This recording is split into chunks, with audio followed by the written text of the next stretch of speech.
चीन से इस वक्त भारत के लिए एक बेहद अहम और अच्छी खबर सामने आई है। एक तरफ चीन के विदेश मंत्री वांग यी भारत के राष्ट्रीय सुरक्षा सलाहकार एनएसए अजीत डोभाल से मुलाकात में भारत के साथ अच्छे पड़ोसी और अच्छे साझेदार की तरह संबंध आगे बढ़ाने की बात कर रहे हैं, और दूसरी तरफ भारत ने भी साफ कर दिया है कि रिश्ते तभी सामान्य होंगे, तभी नॉर्मल होंगे जब सीमा पर शांति और स्थिरता बनी रहेगी। यानी संदेश, मैसेज बिल्कुल साफ है। बीजिंग रिश्ते सुधारना चाहता है तो भारत की शर्त भी साफ है, एलएसी पर परमानेंट शांति हो। अजीत डोभाल और वांग यी के बीच 25वें दौर की स्पेशल रिप्रेजेंटेटिव्स बातचीत में सीमा विवाद, एलएसी पर शांति, सीमा निर्धारण और दोनों देशों के व्यापक रिश्तों पर चर्चा हुई। तो सवाल है, क्या भारत चीन रिश्तों का नया चैप्टर शुरू हो रहा है? क्या डोभाल चीन के साथ रिश्तों को वास्तव में रीसेट करने की कोशिश कर रहे हैं? और अब बातचीत में अरुणाचल प्रदेश और एलएसी जैसे संवेदनशील मुद्दे जब आए दोनों की बातचीत में, तो भारत ने चीन को क्या संदेश दिया है, क्या अपनी रेड लाइन बताई? आइए समझते हैं पूरी खबर। सबसे पहले बात उस बयान की जिसने इस पूरी मुलाकात को चर्चा में ला दिया है। चीनी विदेश मंत्री वांग यी ने भारत के साथ संबंधों को आगे बढ़ाने की जरूरत पर जोर दिया है। चीन की तरफ से यह संकेत दिया जा रहा है कि दोनों देश मतभेदों को संभालते हुए सहयोग और स्थिरता की दिशा में आगे बढ़ सकते हैं। चीन और भारत अच्छे पड़ोसी बन सकते हैं। बात सुनने में अच्छी लगी, लेकिन भारत के लिए असली सवाल बातचीत का या शब्दों का नहीं है, जमीन पर असलियत का है, हालात का है, ग्राउंड रियलिटी का है। क्योंकि 2020 के गलवान संघर्ष के बाद भारत और चीन के रिश्तों में जबरदस्त तनाव आ गया था। 4 साल से ज्यादा समय तक सीमा पर सैन्य तनाव बना रहा। बाद में दोनों देशों के बीच बातचीत और सैनिकों की तैनाती कम करने की प्रक्रिया को आगे बढ़ाया गया। अब दोनों देश रिश्तों को धीरे धीरे सामान्य करने की कोशिश कर रहे हैं, लेकिन भारत ने इस बार भी एक बात बिल्कुल साफ रखी है, सीमा पर शांति होगी तभी बाकी रिश्ते तेजी से आगे बढ़ेंगे। डोभाल ने वांग यी को क्या जवाब दिया, उस पर भी आते हैं। जी हां, अजीत डोभाल ने वांग यी के सामने भारत का रुख क्लियर कर दिया। भारत की तरफ से कहा गया कि सीमा पर शांति और स्थिरता दोनों देशों के व्यापक रिश्तों के लिए बेहद जरूरी है। यानी इसे आप ऐसे समझिए, भारत कह रहा है कि भाई बॉर्डर और बाकी रिश्ते अलग अलग नहीं है, इनको अलग नहीं कर सकते। अगर सीमा पर तनाव बढ़ेगा, व्यापार, निवेश, लोगों के संपर्क और राजनीतिक भरोसे पर भी असर पड़ेगा, यानी कमी आएगी इसमें भी। और अगर सीमा पर शांति बनी रहती है तो रिश्तों को आगे बढ़ाने की गुंजाइश बढ़ेगी। यानी दोनों ही चीजें एक सिक्के के दो पहलू हैं। डोभाल ने यह भी संकेत दिया है कि हाल के समय में रिश्तों में जो सुधार आया है दोनों देशों में, उसकी बड़ी वजह सीमा पर शांति और स्थिरता रही है। क्योंकि दोनों देशों की सीमा पर शांति है, स्थिरता है, इसलिए सामान्य रिश्ते हो रहे हैं, व्यापार भी सामान्य हो रहा है। यानी भारत ने चीन को कोई भावनात्मक संदेश नहीं दिया, बहुत व्यावहारिक संदेश दिया है। एलएसी का मुद्दा उठा तो अरुणाचल पर क्या हुआ, आते हैं इस मुद्दे पर। दरअसल भारत और चीन के बीच सबसे संवेदनशील विवादों में से एक है अरुणाचल प्रदेश। चीन लंबे समय से अरुणाचल प्रदेश के बड़े हिस्से पर अपना दावा करता रहा है। भारत का रुख बिल्कुल स्पष्ट है, अरुणाचल प्रदेश भारत का अभिन्न हिस्सा है और इस पर भारत का संप्रभु अधिकार है। इसीलिए अब सीमा विवाद पर बातचीत होती है तो अरुणाचल जैसे मुद्दे अपने आप बेहद महत्वपूर्ण हो जाते हैं। लेकिन यहां एक बात समझनी जरूरी है, अभी जो बातचीत हुई है उसका मतलब यह नहीं है कि दोनों देशों ने सीमा विवाद का अंतिम समाधान निकाल लिया है। ऐसा कोई दावा सामने नहीं आया है, क्योंकि ये तो प्रधानमंत्री और वहां के राष्ट्रपति यानी राष्ट्राध्यक्षों के बीच बातचीत में ही तय होगा क्या परमानेंट सॉल्यूशन निकलता है। फिलहाल दोनों पक्षों ने बातचीत जारी रखने और सीमा विवाद का न्याय संगत, उचित और दोनों के लिए स्वीकार्य राजनीतिक समाधान तलाशने पर जोर दिया।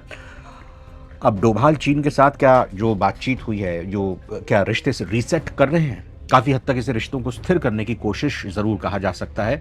लेकिन रीसेट का मतलब यह नहीं हुआ कि भारत चीन पर भरोसा करके अपनी सुरक्षा चिंताओं को भूल रहा है। भारत की रणनीति ज्यादा दिलचस्प है, एक तरफ बातचीत है, दूसरी तरफ सीमा पर सावधानी और सतर्कता, और तीसरी तरफ अपने रणनीतिक हितों की सुरक्षा। यानी भारत चीन से बात भी कर रहा है और अपनी स्थिति भी कमजोर नहीं करना चाहता।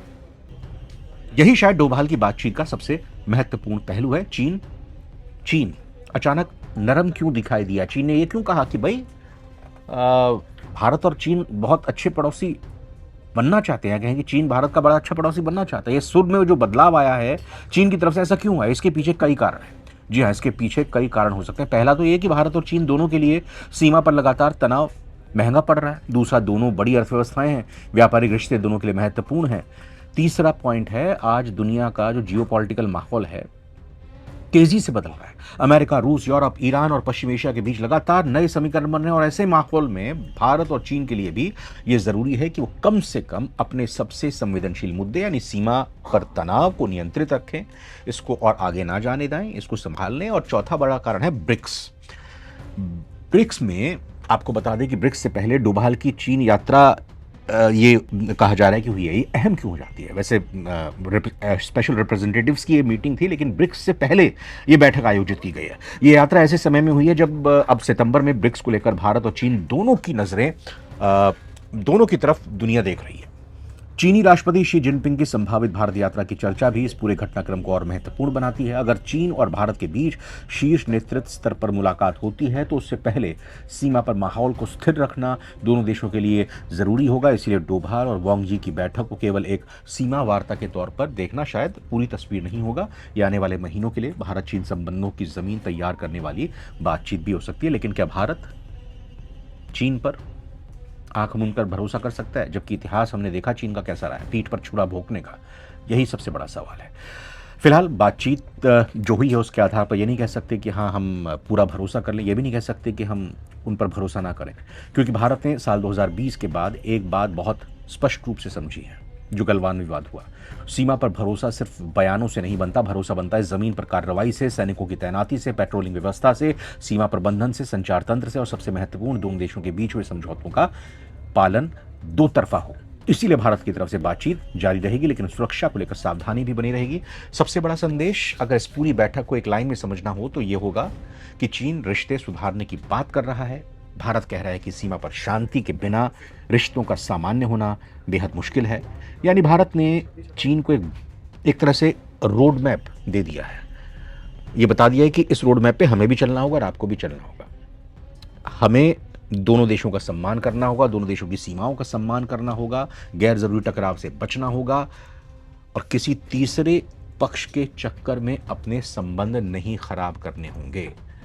तभी जाकर हमारा आपसी व्यापार, हमारे आपसी संबंध सही और बेहतर हो पाएंगे। पहले बॉर्डर पर स्थिरता होनी चाहिए, फिर भरोसा कायम होगा और फिर बाकी क्षेत्रों में तेजी से सहयोग। और यही वजह है कि अजीत डोभाल की भूमिका महत्वपूर्ण हो जाती है, क्योंकि वो सिर्फ राजनयिक बातचीत नहीं कर रहे, वो राष्ट्रीय सुरक्षा के नजरिए से बातचीत कर रहे हैं।